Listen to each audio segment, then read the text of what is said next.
আল্লাহ রাব্বুল আলামিন বলেন, বান্দা দুনিয়াতে বিন্দু মাত্র ভালো কাজ করেছো এটাও তোমাকে দেখানো হবে।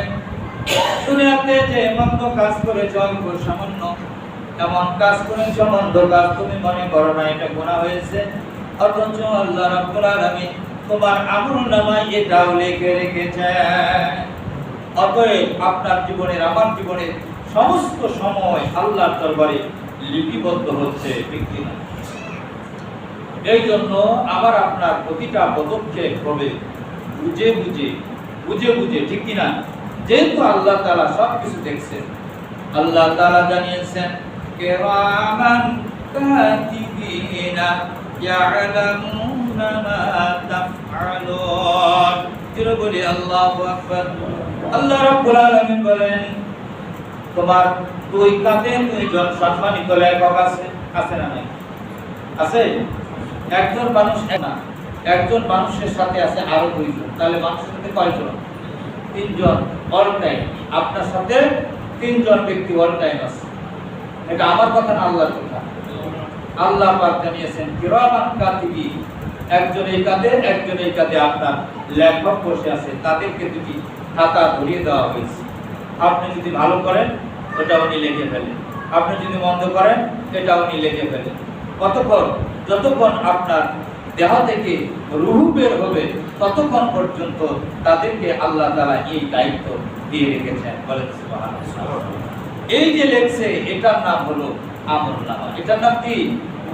এই দুইটা খাতা বন্ধ হবে তখন আমাদের মৃত্যু হবে যখন, ঠিক কি না? মৃত্যুর সাথে সাথে এই খাতা বন্ধ হবে।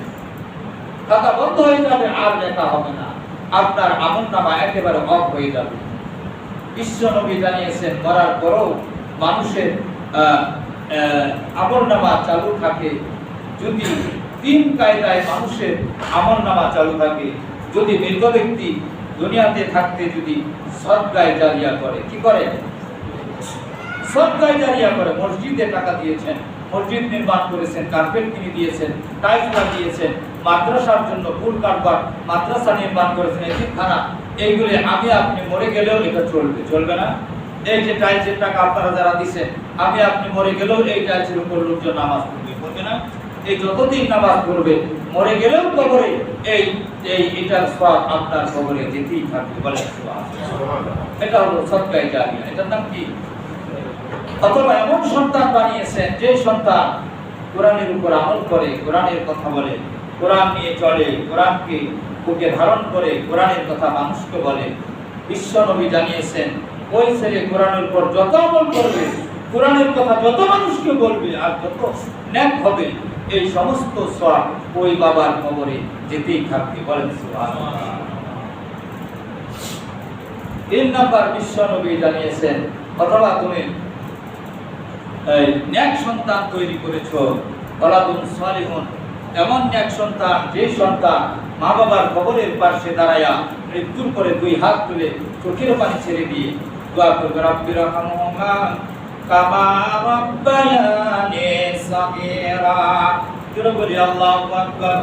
আল্লাহ রাব্বুল আলামিন বলেন, বান্দা তোমার মৃত্যুর পরে তোমার সন্তান যখন বাবার কবরের পাশে দাঁড়ায়া দু হাত তুলে মুনাজাত করবে, চোখের পানিগুলি ছেড়ে দিয়ে দিয়ে কাঁদবে, আমি আল্লাহ সহ্য করতে পারি না, সন্তানের চোখের পানি নাকের ঘাসা গেকে বাপ ভাই কবরের আযাব আমি আল্লাহ মাফ করে দেই। বলেন সুবহানাল্লাহ।